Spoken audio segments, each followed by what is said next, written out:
Then we encounter our first problem: society's disrespect. If we choose to ignore fashion and status, we will not gain the admiration of our peers. From the outset, we need to decide who it is we are trying to please and why.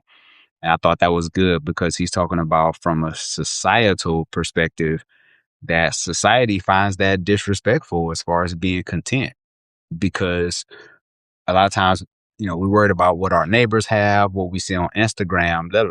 Social media is a whole different monster. And so it's like it teaches us that we're never content.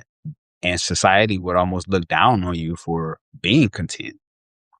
And so are you willing to please God? Or do you want to adhere to society standards and this rat race and keeping up with the Joneses? I heard one quote that says even the Joneses trying to keep up with the Joneses. So a lot of times I think we have to ask ourselves, am I doing this for people that might not even like me or don't even care? A lot of people just don't care. They're running their own rat race. They're really not, caught up in what you're trying to do. And so, there's another couple of quotes that he says. God, however, has commanded us to rest. A biblically authentic and balanced life will include time to be still, to remember, to meditate, to delight in who he is and what he has made. But a large obstacle stands in our way. There is no glory in rest, no social acclaim. We are never a hero because we rest. I thought that was good. And a lot of times rest is almost like frowned upon because it's like, oh, I got to get it. And I hope we're kind of doing away with hustle culture where it's like you're trying to stay up 24 hours a day to, beat somebody else to the punch. Like that can drive someone crazy. I know it would drive me crazy. And I started out like that, but I've learned over the years, like I can be more productive if I rest. If I spend more time resting, that way, it sounds counterproductive, but it allows you to kind of reframe it to start over and to think like, oh, I have these thoughts and ideas that came to my head. Now I can write them down. Now I can actually do them because I'm not so tired.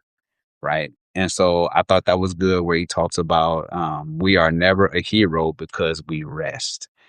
And yes, rest is important. Then he says, a restless work style produces a restless person.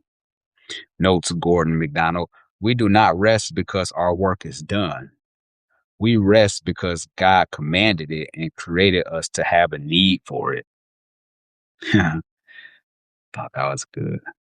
And so those were some of the things that I had highlighted in this book that I thought was really, really well. I mean, the book is, like I say, 200 something pages, Margin by Richard Swinson.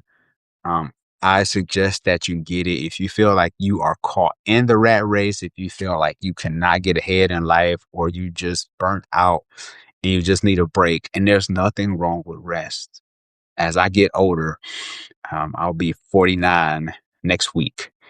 And I'm learning the importance of rest and just to relax and to know that God is in control. Because a lot of times, look, I tell people this, and I'm going to end. I tell people that God can do more with you sleep than you can do awake. I'll say that one more time. God can do more with your life when you're asleep than you can do awake. So it's just best to rest in him and to know that he's in control. And for some odd reason, we think we control everything when he's in control. I don't know if you ever felt like you were out of control, but it's like when you feel out of control, you have to realize like, oh, I'm really not the star of this show and that this world is bigger than me. And so hopefully this little quick breakdown on some of the notes on margin. I pray that you will create some margin in your personal life. It is so important. And so those, especially if you're younger than me, make sure that you create some margin for yourself in your personal life, whether physically, mentally, emotionally, financially, spiritually. I think I said spiritually, but I'll have it linked in the description. Thank you all for rocking with me. I appreciate it. Go get your copy of Margin And whatever you had highlighted, I would like to hear from you. Leave a comment below, and make sure that you check out the next video, because I believe that's going to help you in this process. So thanks again for rocking with me. Peace.